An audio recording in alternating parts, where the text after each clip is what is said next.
Narrated Sa'id bin Jubair.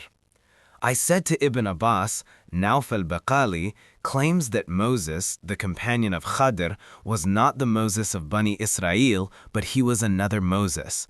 Ibn Abbas remarked that the enemy of Allah, Nauf, was a liar. Narrated Ubay bin Ka'b. The Prophet, peace be upon him, said, once the Prophet Moses stood up and addressed Bani Israel. He was asked, who is the most learned man amongst the people? He said, I am the most learned.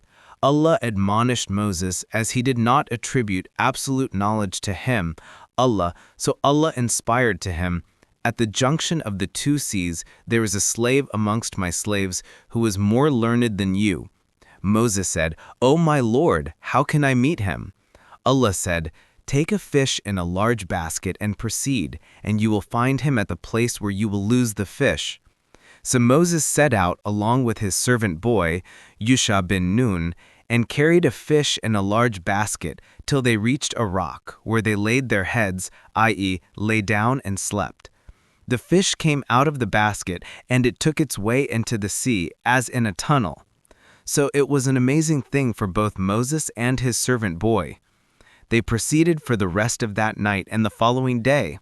When the day broke, Moses said to his servant boy, bring us our early meal. No doubt we have suffered much fatigue in this journey. Moses did not get tired till he passed the place about which he was told. There, the servant boy told Moses, do you remember when we betook ourselves to the rock? I indeed forgot the fish. Moses remarked, that is what we have been seeking. So they went back, retracing their footsteps, till they reached the rock. There they saw a man covered with a garment, or covering himself with his own garment. Moses greeted him. Al-Khadr replied, saying, how do people greet each other in your land? Moses said, I am Moses. He asked, the Moses of Bani Israel? Moses replied in the affirmative and added, may I follow you so that you teach me of that knowledge which you have been taught? Al-Khadr replied, verily, you will not be able to remain patient with me, O Moses. I have some of the knowledge of Allah which He has taught me and which you do not know, while you have some knowledge which Allah has taught you which I do not know. Moses said, Allah willing, you will find me patient and I will disobey no order of yours. So both of them set out walking along the seashore as they did not have a boat. In the meantime, a boat passed by them, and they requested the crew of the boat to take them on board. The crew recognized Al-Khadr and took them on board without fare. Then a sparrow came and stood on the edge of the boat and dipped its beak once or twice in the sea.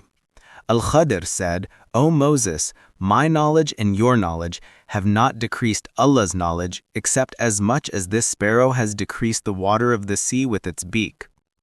Al-Khadr went to one of the planks of the boat and plucked it out.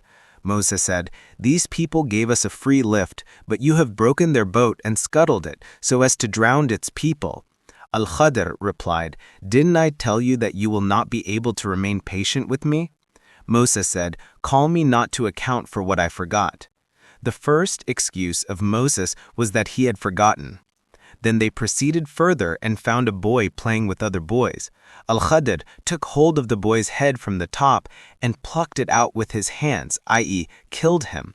Moses said, have you killed an innocent soul who has killed none? Al-Khadr replied, did I not tell you that you cannot remain patient with me? Then they both proceeded till when they came to the people of a town, they asked them for food, but they refused to entertain them. Then they found there a wall on the point of collapsing. Al-Khadr repaired it with his own hands. Moses said, if you had wished, surely you could have taken wages for it. Al-Khadr replied, this is the parting between you and me. The Prophet added, may Allah be merciful to Moses. Would that he could have been more patient to learn more about his story with Al-Khadr.